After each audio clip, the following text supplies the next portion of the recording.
The excellent path for human beings. We can learn the course of humanity by using the body and mind as our scriptures, that is, to try and be aware while using the body and the mind. To study and watch, to know and see, by using the method of developing awareness as taught by Luangpor Teean Ho, namely the rhythmic meditation of moving the arms, and the walking meditation.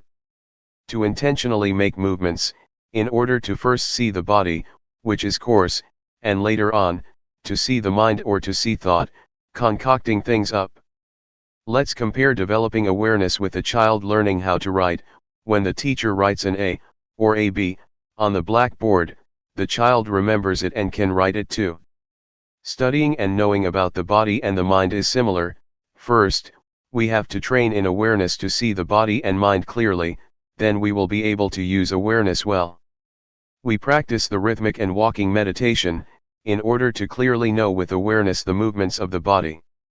When we see the movements of the body clearly, we will see the mind clearly also.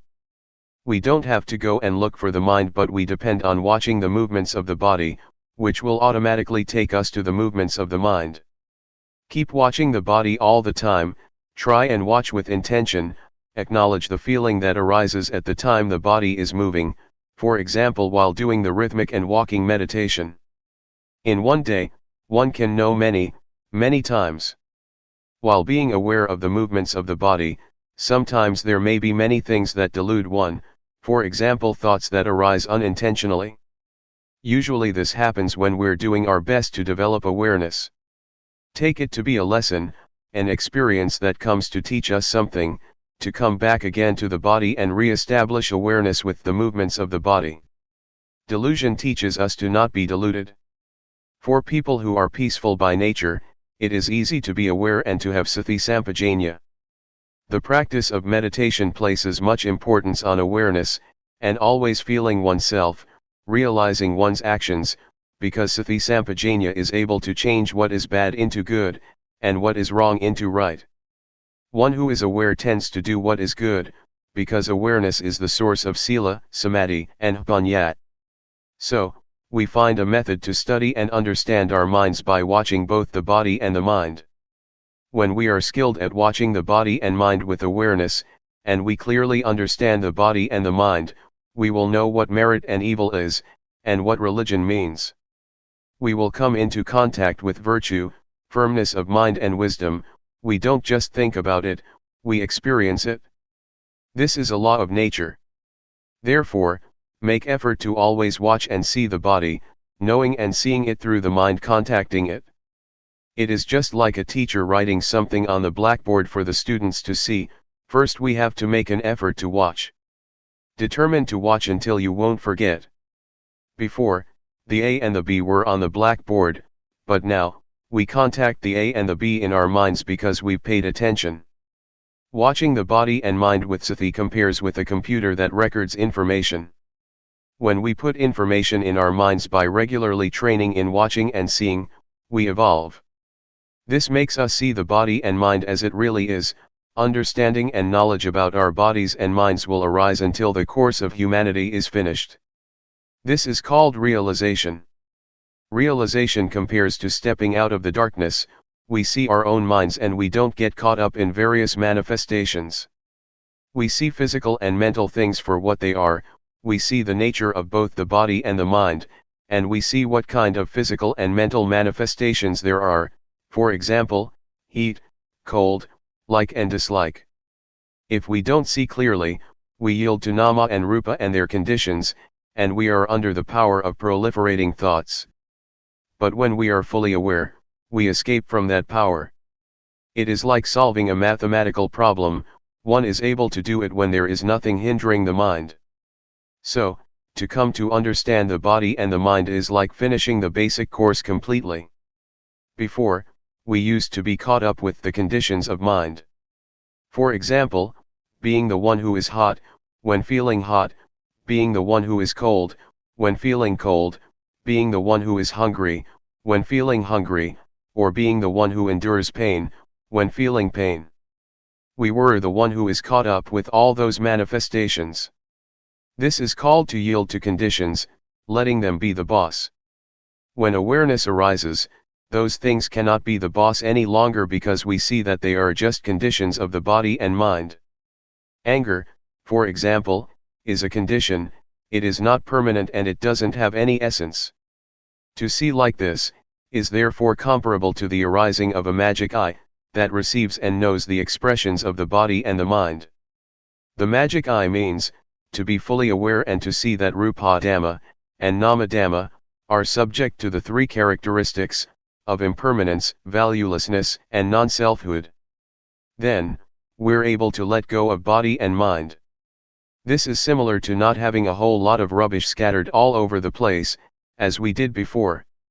Whatever happens to the body and the mind, we throw all those conditions of body and mind into the three characteristics of anajjung, dukkang, and anatta. Before, we had lots of garbage which was a hassle, there were stains of suffering, stains of anger, of desire, of delusion, of love, of hatred, of heat, and cold. But now, we don't have all that rubbish anymore. It is merit to see impermanence or to see the three characteristics. Merit here, refers to seeing the conditions of body and mind, and to be able to use the body and mind in one's life, in the right way. Evil is to not know the conditions of body and mind, it is compared to darkness. Such a person is considered to be uncultivated, both the body and mind are undeveloped because one allows proliferation to be in charge.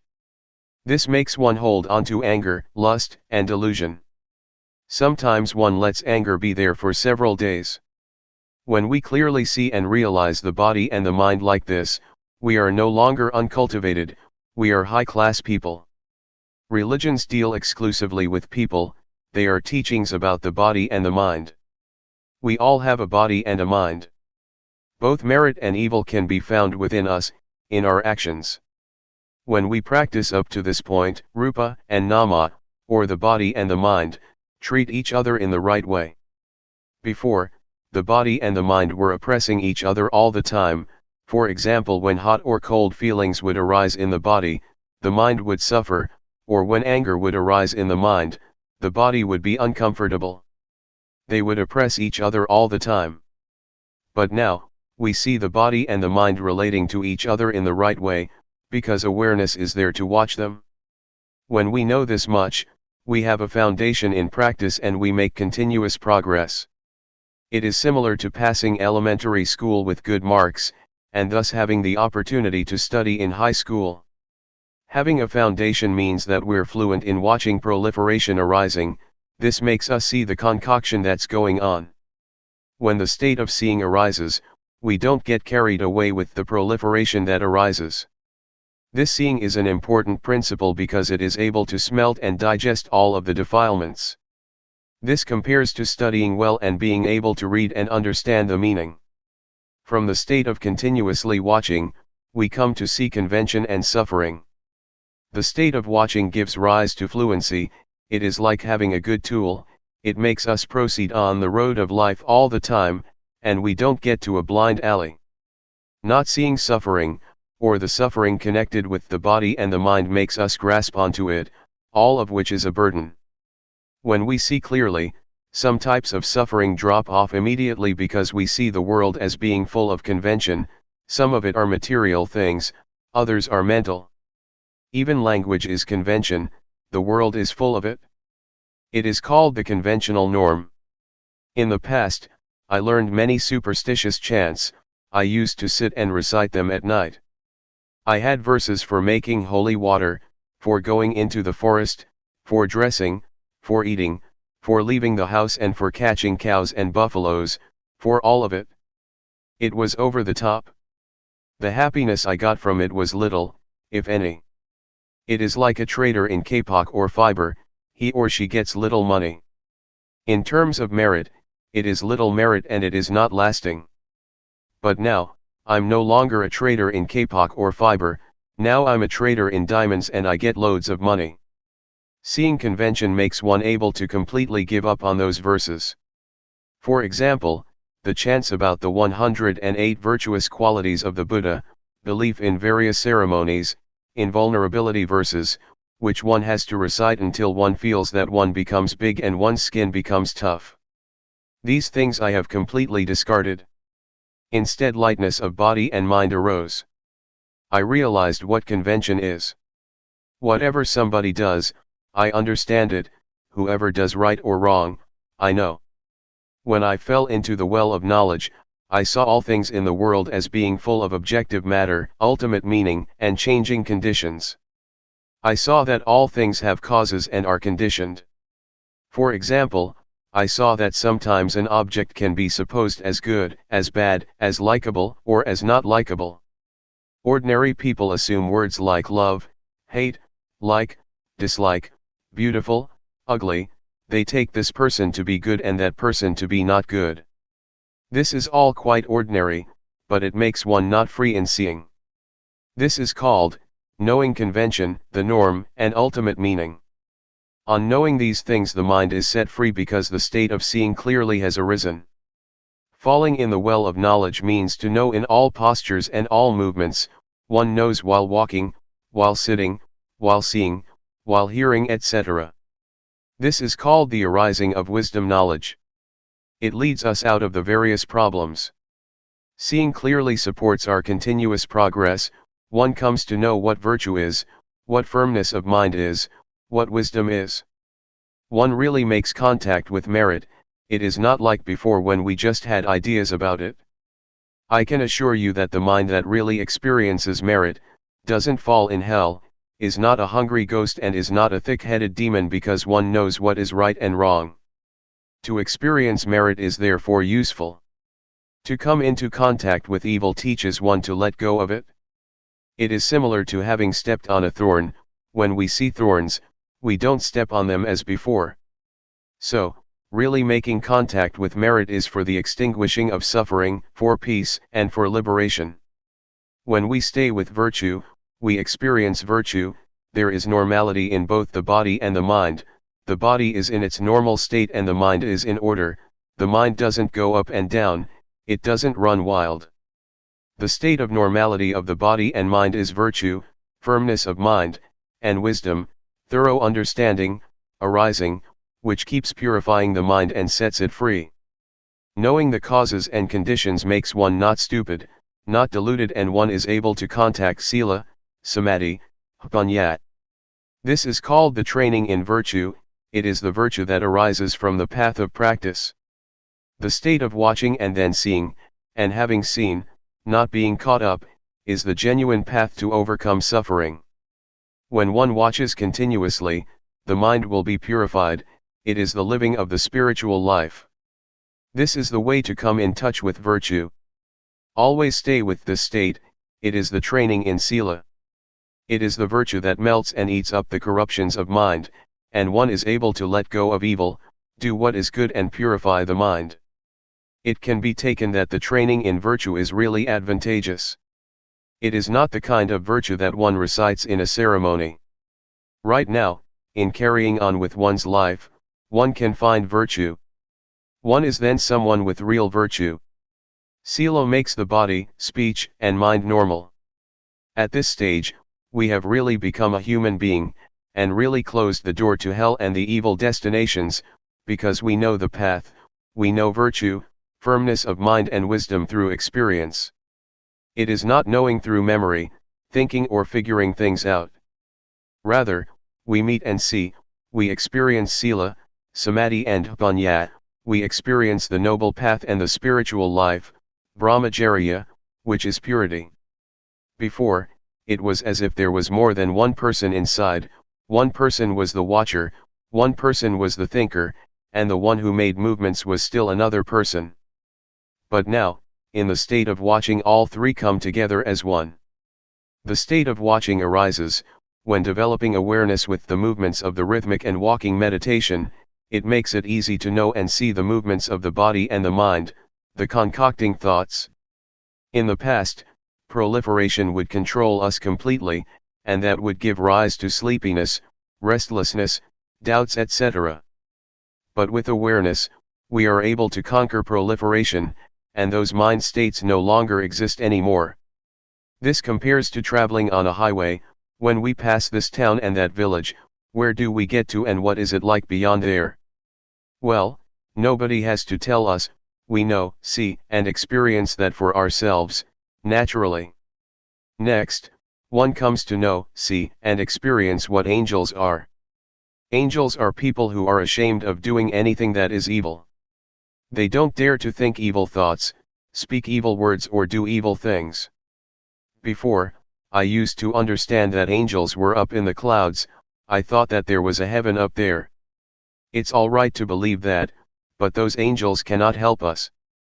The kind of angels that arise within us refer to having a sense of shame of wrongdoing. One doesn't dare to think, speak, or act in evil ways. One doesn't even dare to think. This is what angels are. Angels are within us, so we don't have to bow to them, we don't have to pray to them. I had never thought like this or known like this, and so I would like people to study and come to know it, to practice with it. One day, as I was doing walking meditation, I thought to myself, this person probably doesn't know, that person probably doesn't know. I thought about my parents, my relatives. I wanted them to do walking meditation, I wanted them to sit down and build up awareness. I thought with loving kindness and compassion, I wanted to help them. Walking on the excellent path makes us go beyond being a man or a woman, being a hungry ghost, a demon, or a devil. One becomes a human being, one who has a superior mind. Someone with virtue, who lives one's life according to the noble path. One abandons what is evil and does what is wholesome. One's mind is like that of the gods. One knows merit and evil, and one genuinely understands Buddhism. This is what the excellent path leads us to see and understand. Religion exists in people's very hearts if those people refrain from evil, perform only good actions, and their virtue is pure. But if one still thinks in evil ways, it can be taken that one hasn't reached Buddhism, even when one recites the words Buddhang, Dhammang, Sanghang, Saranang Gacchami, I take refuge in the Buddha, Dhamma, and Sangha. Religions teach people not to have suffering, religions teach people to do good. If one is still suffering, one is not reckoned as one who has reached the religion. One's life might become blemished, it might go downhill. When we arrive at religion, we relinquish evil and do only what is right. This compares to someone who does certain things, until he or she makes a living with it and is stable in it. He or she is able to depend on it, in order to live his or her life. This is how we experience things. The state of watching and then seeing, and when seeing, not being caught up, is the most concise action. It is like the Dhamma is really in our fist, we don't have to do a lot.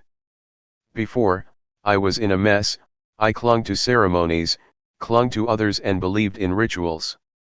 I was even afraid of my own thoughts, because with thoughts come doubt, fear, love, and hate. But when full awareness arose, I wasn't like that anymore because I determined to only just watch. It was as if my life came down to just doing that much. Studying and practicing until one reaches the state of watching and seeing, and not getting caught up, is the point of completeness, the point where all things come together. It is the diamond of the Dhamma, because one is able to smelt the fetters, 10 deep-rooted and subconscious tendencies in the mind. Seeing Rupa and Nama, seeing suffering, seeing convention and seeing the mind proliferating, gradually diminishes the ego. The mind gradually turns into one of a human being, which means that there is morality as a refuge. The way to hell and the bad destinations is closed off, because one refrains from evil, only does what is good and really makes the mind pure. The door of the truth is opened, the mind is free because one can destroy the ego. One abandons the first 3 fetters, namely, personality view, doubt, and attachment to precepts and practices. At this point, the mind changes and comes to see and understand. Before, it was as if the ego was hiding by the door. But now, the watcher keeps a watch over the door. As soon as the ego appears, it is discovered and the ego falls apart because it can't endure verification. It could be compared to a tree that has fruit. As soon as one shakes it a bit, some fruits will fall down. And in the same way, greed, hatred, and delusion, and those three fetters that are deeply instinctive and are conditions, that arise from the body and the mind, drop off and disappear. The mind that changes into a noble one, is the superior mind that is able to destroy the ego. When one experiences this, the ego drops off and is finished with. It is as if wholesomeness and unwholesomeness, or dirtiness and cleanliness are separated. Being a noble one is to have this kind of excellent mind. This is how the mind changes. It is not a matter of changing clothes, or changing one's words. It is not a matter of ordaining, using this or that ceremony. That is just convention, that is being a monk through convention. But when one is a noble individual, one is far removed from suffering and defilement. Suffering and defilement are the enemies of life. The ego with its attachment is an enemy of life, because wherever there is ego, it is like having stains, stains of losing, of winning, of happiness, of suffering, of getting, of losing, etc. When one can relinquish the ego, it is like having a dilapidated car that gets fixed up, and restored to its normal condition. The body and the mind are the same. The path of Dhamma takes us to this point. It is the excellent path, it is number one, it is the superb path of life. When reaching this point, one experiences what it is to be a noble one. The mind that makes this shift, is a diamond of Dhamma, it is the doorway to truth. As we chant in the evenings, the Sangha that is born from the good Dhamma, is endowed with such virtuous qualities as practicing well. Being born from the good Dhamma, is right here, the noble Sangha is born right here, it is born from developing awareness, until one reaches the very state of watching and seeing, and on seeing not being caught up. This state of watching is the path, it is the spiritual life. If one compares it with the road, it is a smooth highway. Lust, irritation, conceit, and attachment to views and opinions, that one used to have and was caught up in, dry up. Comparable to fruits that are, all shriveled up, still in the tree. Purity arises, it is high sila, high samadhi and high panyat. It is the aggregate of virtue, firmness of mind and wisdom, and they get better all the time. The body doesn't do anything bad, speech doesn't say anything bad, and the mind doesn't think anything bad. One is separated from evil and one gets further and further removed from enemies. Suppose, before, we were driving very slowly along a bumpy road full of holes. As soon as we get to the smooth highway, we can drive at ease and we don't get stuck, we can keep going.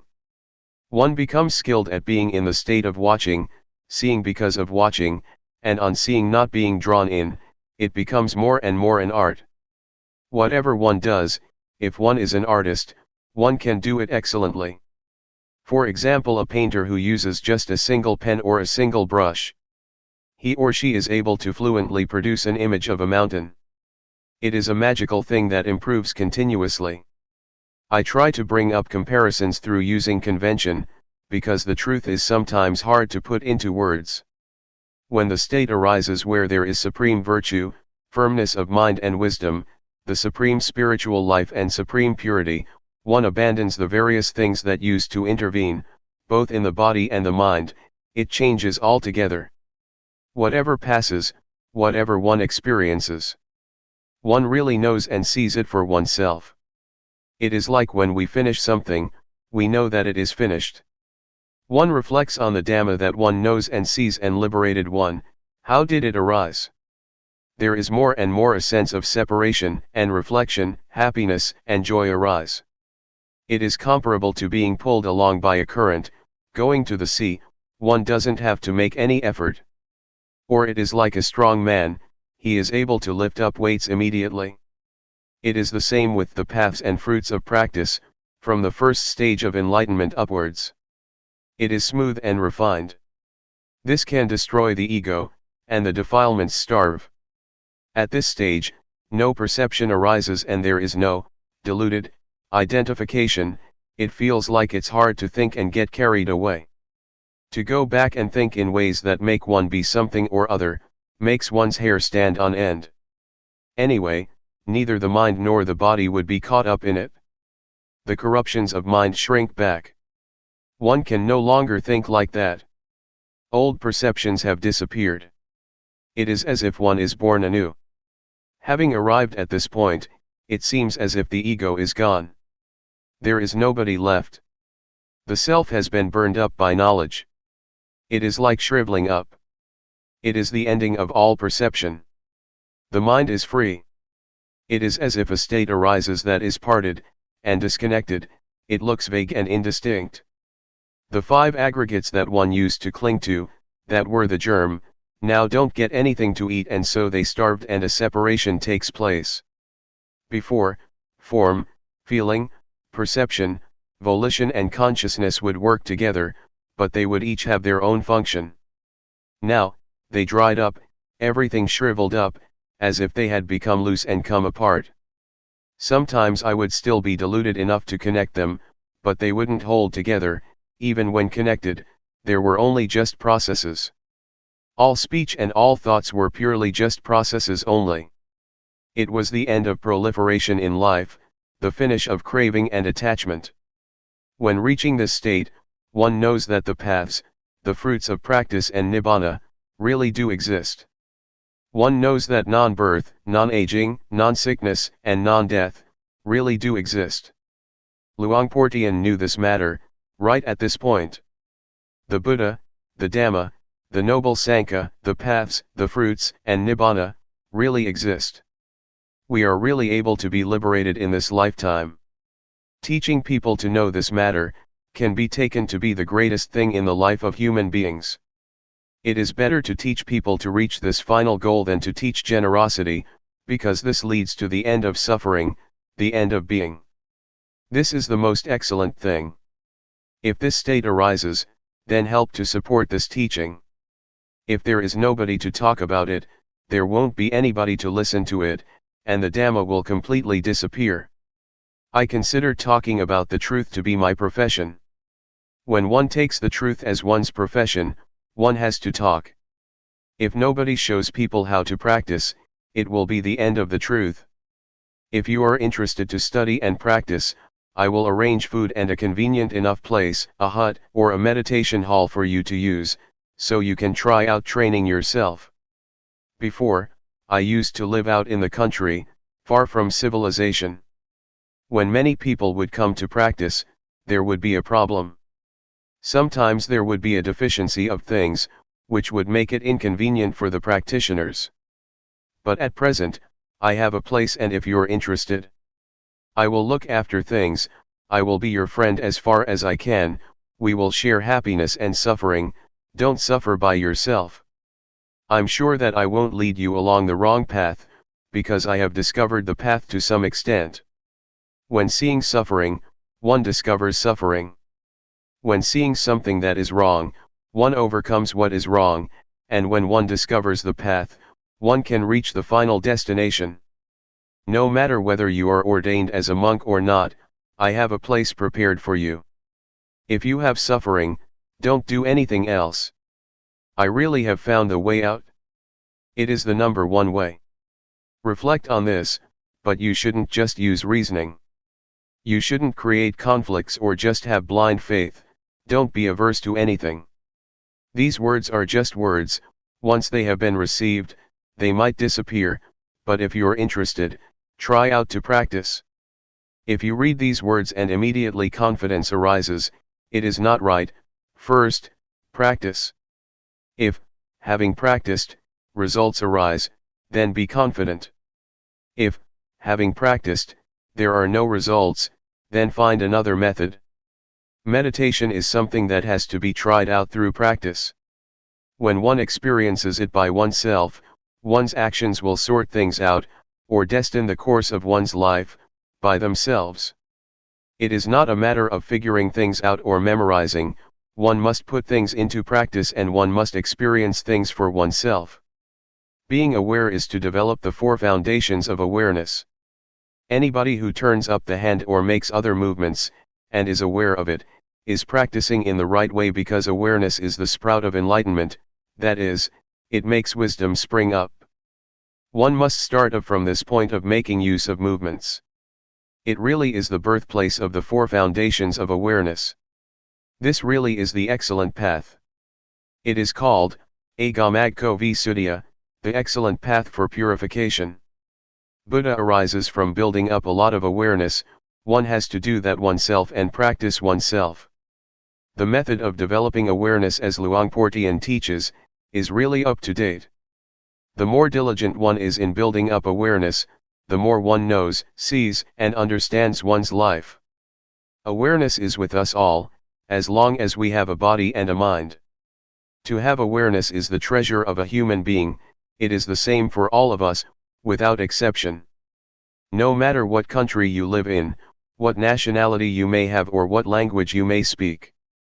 Be aware, just raising the arm, feeling it, is already good enough. Guidance to train oneself. We must use our lives to train ourselves diligently. We must take ourselves to the ultimate and final goal. This is called an excellent life. If we don't train ourselves, it is easy to get involved in things. For example, if there is suffering, we suffer until we die. So we have to train diligently in order to overcome doubt, worry, sadness, anger, desire, delusion, etc. This is called following a good example. The characteristics of our thoughts are the same, they don't differ much. Whatever one is familiar with, one thinks about that, following our disposition and character. The environment has an influence on our lives. For example, someone is born in a good family but the environment is no good, and it gives that person information that is no good. The result is that that person receives bad information. A bad past leads life to delusion and bad actions. This is a law of nature. There are certain states of mind that we shouldn't surrender to, such as doubt and worry, because we still have a way out. Try to reflect on the examples that good people set. The Buddha, for instance, he is the founder of a religion, the enlightened one, the one who clearly understands the world. We should study his example, so that we will understand why the Buddha, the Dhamma, the Sangha, religion, merit, heaven, and Nibbana, really do exist. If we still have doubt about this, it means that we still have suffering. We must understand these matters clearly and go beyond doubt. If one still tries to figure these things out, still doubts and worries, one still suffers. These things should be understood clearly and doubt should be done with, because there are teachers that can teach us how to know and see these things. In the past, I heard that Luangpor Teean Jidasubho was a teacher who taught how to clearly understand merit and evil, heaven and hell, and the paths and fruits of practice. Since I had doubts about practice, I went to study with him. When I first set out to practice, I still held on to views and opinions, and didn't accept certain things that Luangpor taught. I would use reasoning to contradict his teachings, and consequently like and dislike would arise. These things are hindrances that prevent knowledge and understanding from arising in practice. Therefore, when a teacher gives advice, one should first study and try it out through practice. Luangpor Teean taught me to develop awareness, which I had never come across or seen before. He taught me to have sati, and to be diligent in building up lots of awareness. Awareness, as I had learned it as a child, and at the time that I was studying the Dhamma, meant to recollect. I had trained in awareness with other methods, for example the kind of meditation where one sits with eyes closed and recites a mantra, in order to make the mind peaceful. I used to do it that way. Everybody seemed to be teaching like that, to sit with the back so straight that one starts to sweat and one gets backaches. Some people are very serious and force themselves. That's the way that I used to do it. I trained in this until the mind became peaceful, and happiness arose which was pleasant. When I trained with Luangpor Teean, he taught me to be aware and not to go for peacefulness. He taught not to control thoughts but to just know indifferently, which was certainly a strange way of teaching. Before I could catch the awareness in practicing, there were definitely many things that snared me. Sometimes, I fell back to my old practices, and as soon as I would raise my arms to do the rhythmic meditation, I would go back to being peaceful and stay with happiness, because that was more convenient than diligently knowing. An old man of over 70 practiced together with us. He advised me not to just sit there being peaceful, because that is not useful at all, but rather, to be diligent in building up the quality of knowing, to be aware while making movements. He kept guiding and looking after me. In the end I asked myself, what's the point of being fooled by thoughts? That's just an old habit. Let's train and be diligent in building up the quality of knowing.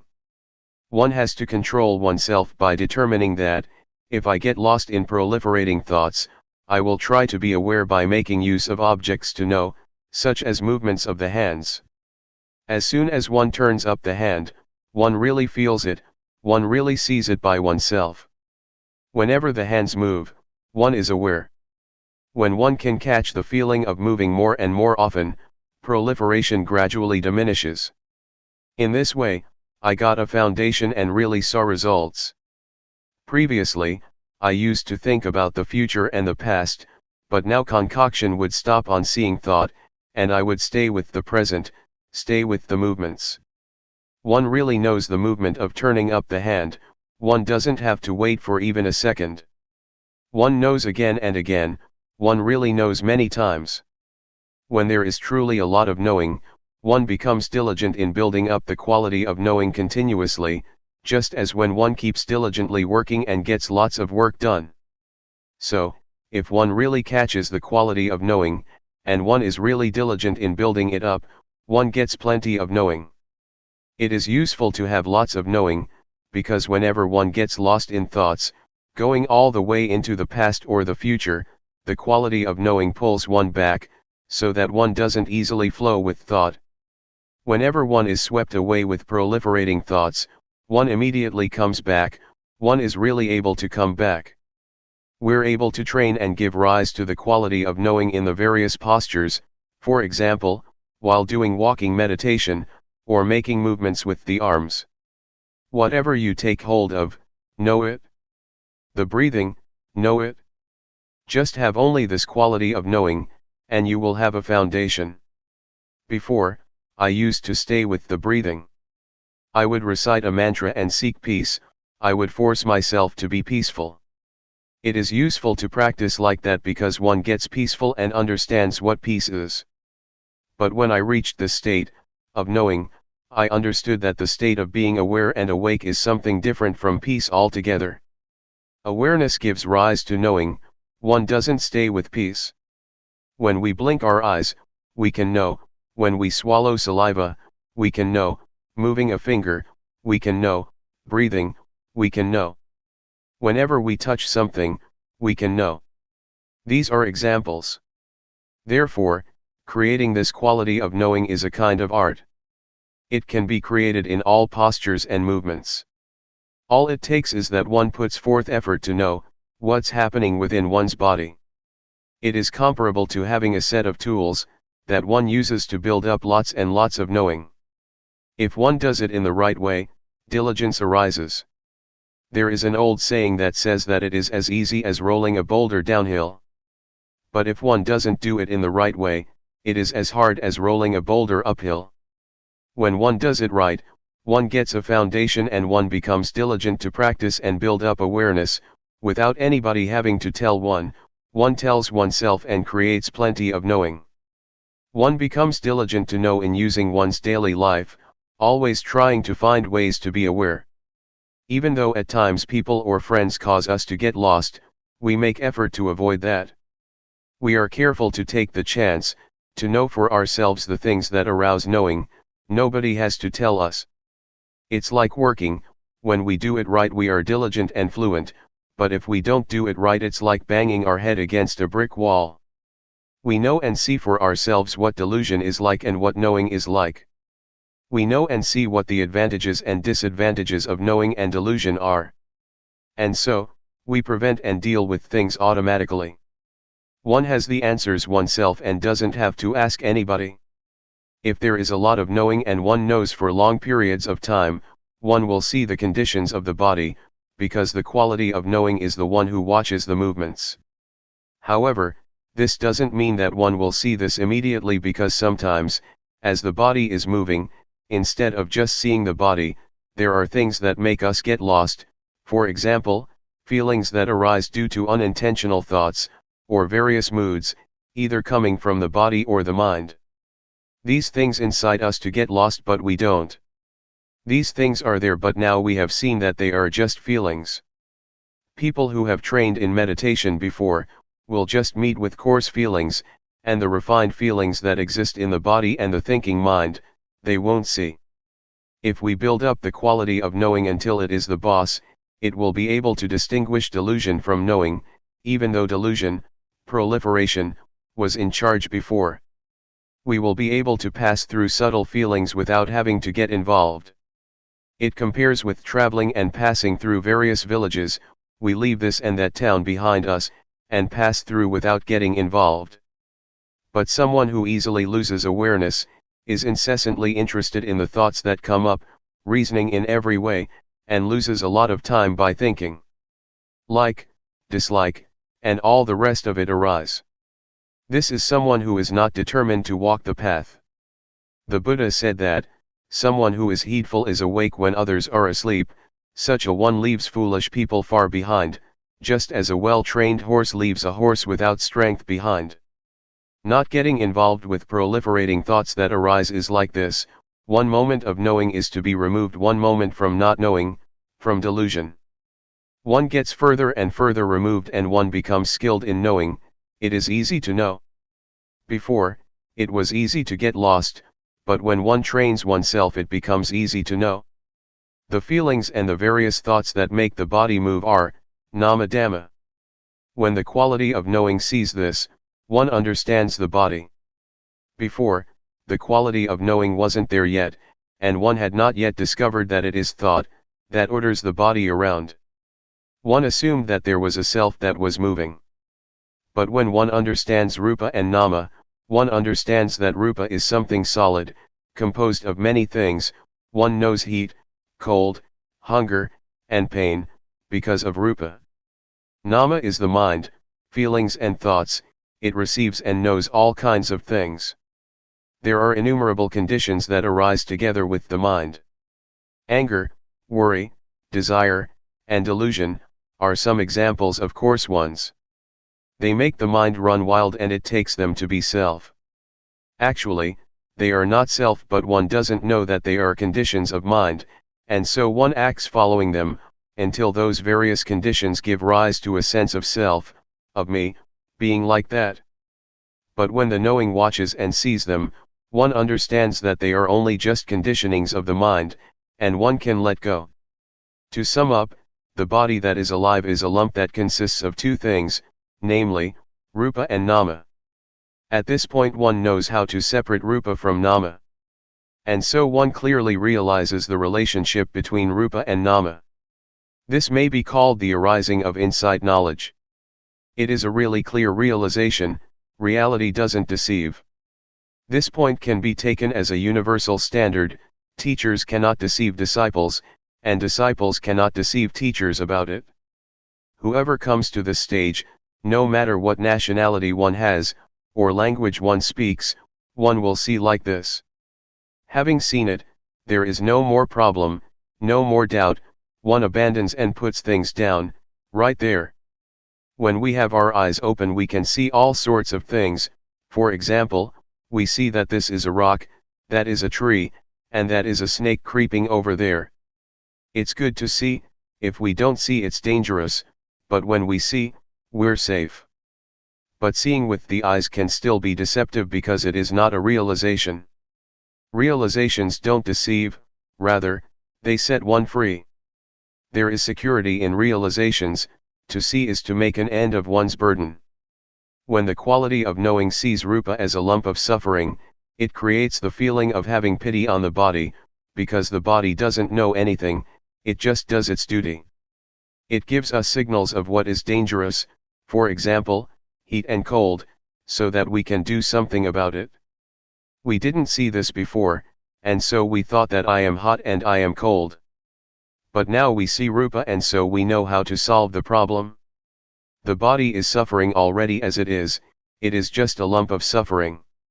One has to breathe, has to swallow saliva, has to blink the eyes, has to stand, has to lie down, has to eat, has to go to the toilet, etc.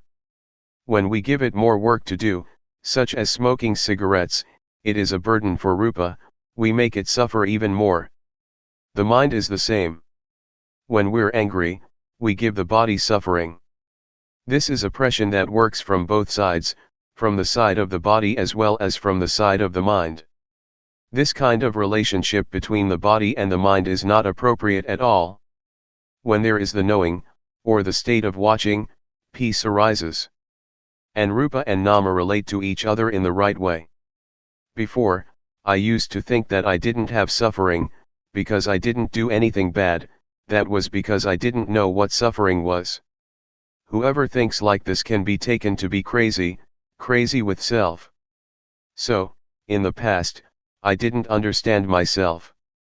Likewise, having or being anything, as well believing one's own thinking, is dangerous because one understands that to think like that is good, and one doesn't see that there is any problem to be solved, one assumes that things are like this or like that. One knows through thought, one is through thought, one sees through thought, and one gets and attains through thought, when one is not in contact with the present. When we're faced with facts that contradict what we thought, we don't have a way out of suffering or out of our ideas, constructed in the past. If one knows the suffering of Rupa and Nama, one will understand that they are really lumps of suffering. Pain and sickness are conditions of the body, this is called the disease of the body. Anger, for example, is a condition of the mind, this is called the disease of the mind. When we don't know this, we cling to all kinds of things and create suffering in the mind, such as love, hatred, anger, desire, and delusion. When we wake up from the disease of body and mind, we see the suffering of Rupa and Nama. It is as if this quality of knowing opens the door, and we can see through. The knowing is like an eye. Before, we had our eyes closed and didn't see, there was only just getting caught up with all sorts of conditions. But now, the quality of seeing arises because there is knowing. This is called training oneself. This is the way that I have trained myself. It is really the guideline for people. It makes one see the convention of body and mind, for instance fame, possessions, money, children, husband, wife, land, etc. The world is full of physical and mental objects that are convention, inside as well as outside. One sees this penetratingly. It is as if the power of wisdom knowledge sees that these things are conventions of Rupa and Nama, diseases of Rupa and Nama, Rupa Dhamma and Nama Dhamma. Before, we didn't see these states, and so we got caught up in all kinds of conditions. Knowing convention makes one feel light. In the past, I used to go for all sorts of things, superstition, verses, chants, and I believed in rituals. On performing some of them fear would arise, others would make me bold, doubtful, happy, or sad. I ended up with nothing because it's all nothing but convention. A thing is sometimes assumed to be likable and sometimes not likable, it can change, and we go for it all. When I came to see Rupa Nama and convention, I felt light. It is not like ordinary seeing, but when one sees, suffering disappears. The gross kind of suffering, such as suffering that comes from foolishness, delusion, and stupidity, really disappears. It compares to having finished one's studies, one is able to read and write, doesn't get stuck, has enough knowledge and is able to stand on one's own feet. What I'm talking about is a universal standard, it is a fixed formula, just like mathematical formulas, 2 multiplied by 5 is equal to 10, not 11. When all this knowledge arises, one knows what other people are saying, one knows the objects that one looks at, there is just knowing and joy. It is insight, because one now has the eye that sees the Dhamma. It is fun to watch, whatever one looks at, one hits it on the spot. Both material and mental phenomena, inside as well as outside. Whatever happens to the body and the mind, one knows immediately, and one leaves it behind without hesitation. Before, when something would come in contact with the mind would ripple. Now the mind doesn't ripple, rather, the object that comes into contact with the mind is set free. When I was still a layman, I went to practice Dhamma at the Budayana forest, in Loi province. I had to use a wooden platform from a nearby monastery, and I bought a plastic sheet to make a roof. Tattered monks' robes were used as walls, because in July there is plenty of rain. As I was practicing, somebody told me that I should understand Rupa Nama, because he saw me practicing for a long time without understanding it. Some people said that they knew, just practicing for a week, and they knew Rupa Nama. But I practiced for 2 whole weeks and still didn't know it. I thought to myself, I really have to see it in my mind, I'm not going to just remember others' words or figure it out with my own thinking. That's how Luangpor Teean taught, he taught to practice and see it for oneself. Next, I thought, Luangpor Teean used to say that he had made large offerings to the monastery, including building a ceremonial hall, all by himself. But I am a poor man, I didn't do all that. I probably don't have a chance to realize the Dhamma. These thoughts made me feel inferior and doubtful. Then I thought, but I've done some good things, maybe not as much as him, but I've made merit, built a monk's hut, and I am not a bad person, I don't have any stains of wickedness. I've always been virtuous because my parents are Buddhists and taught me to do what is good, and that's what I've been doing all the time. Especially when I studied superstition, I had to keep precepts, I couldn't gamble. My character was like this. Reflecting like this, made me a bit proud of my past because I was not an evil person, but why didn't I know the Dhamma? I asked Luangpor Teean, are there any practitioners who don't get any knowledge after having practiced? Luangpor Teean said, that has never happened.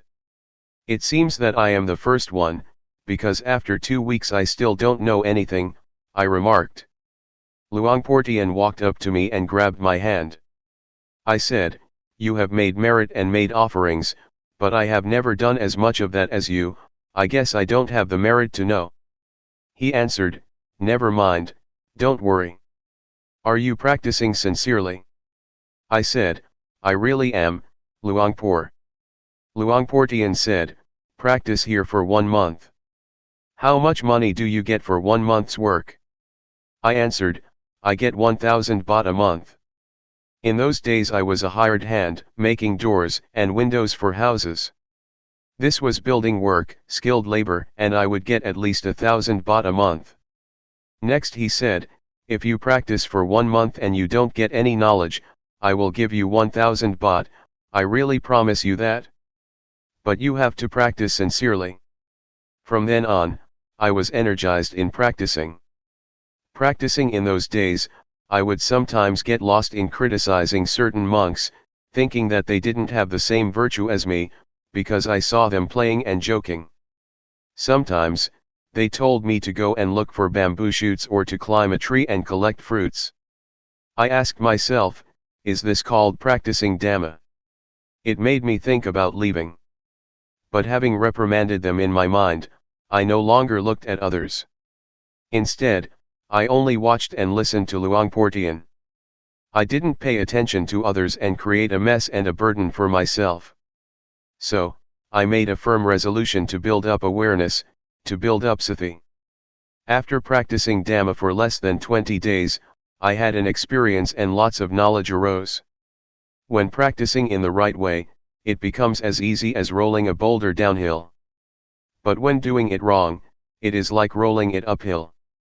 Doing it in the wrong way is just a burden, there are many things that one doesn't like, and then one goes and thinks about them. One is thinking, reasoning, liking and disliking like a madman, and this makes one not attain the Dhamma.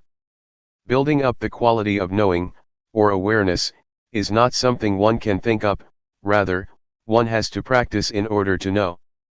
In the past I had been an occult healer, and had verses and chants. When I built up the quality of knowing, that stuff just dropped off. I didn't do anything about it, I wasn't the slightest bit reluctant to give it up. There was no more foolishness, delusion, attachment to rituals, and playing around with witchcraft and sorcery in my mind, from that moment onwards.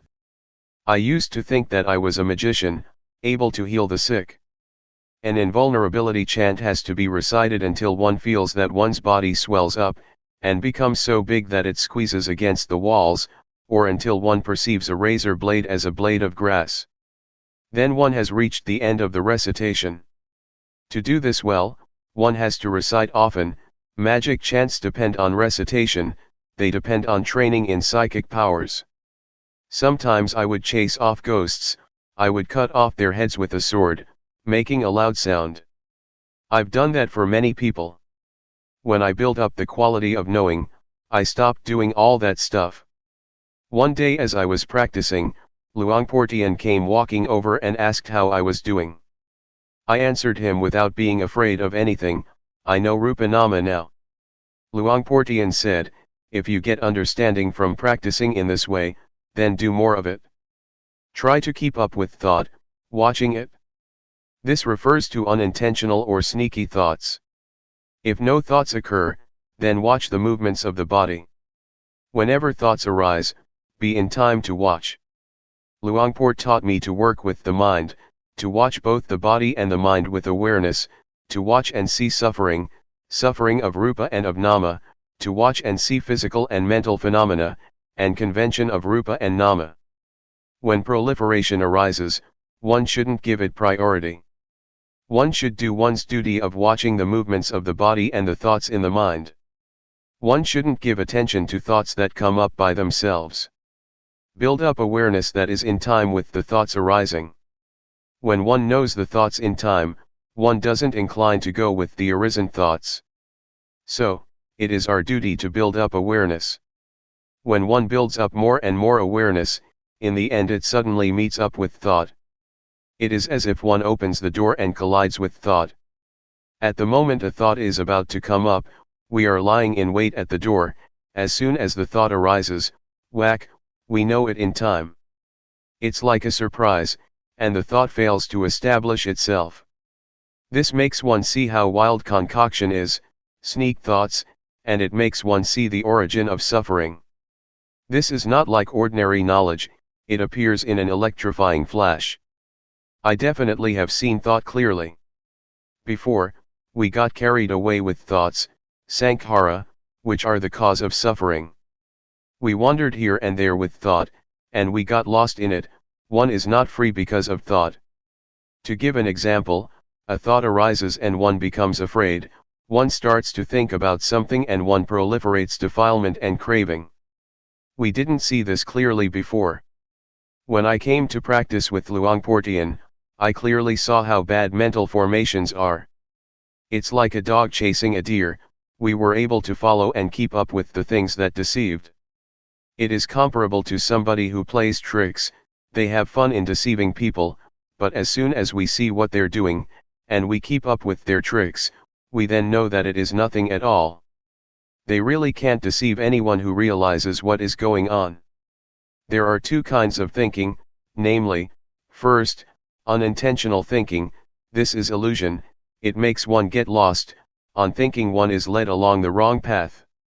Second, intentional thinking, never mind about that, one deliberately thinks about something well, one makes use of thought and having finished thinking, that's the end of it. Intentional thinking is crystal clear, it makes one understand merit, demerit, and the nether realms, one experiences these things clearly. I can 100% guarantee that, by understanding like this, one closes the door to the lower realms. One can be said to be a human being. In the past I was still just a person, because I didn't see convention, I didn't see Rupa Nama. But when I could keep up with thought, I stopped being merely a person. I had more happiness than before, I no longer played about like before, it was as if I had reached the shore, to some extent. If one compares it to a trader, I was a trader in diamonds and got heaps of money. Previously, I was like a trader in kapok or fiber crops. What a mess, what a hassle. And I got only a little money, a little happiness and a little merit. I thought I would get merit from others or from doing this or that, just mind stuff. There is a shift that takes place in the mind on seeing thought. To go and proliferate as before makes one's hair stand on end. To see thought helps one to behave differently than before. I really saw it crystal clear.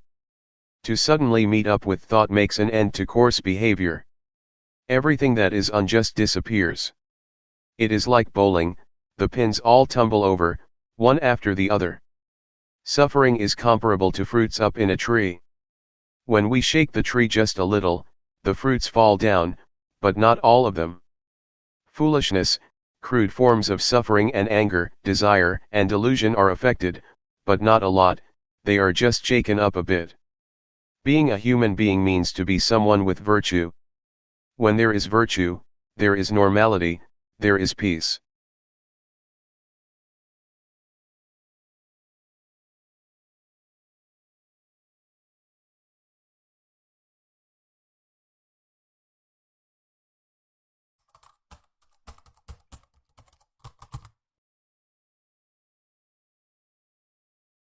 May all beings be at ease, whatever living beings there may be, whether they are weak or strong, omitting none, the great or the mighty, medium, short or small, the seen and the unseen, those living near and far away, those born and to be born. May all beings be at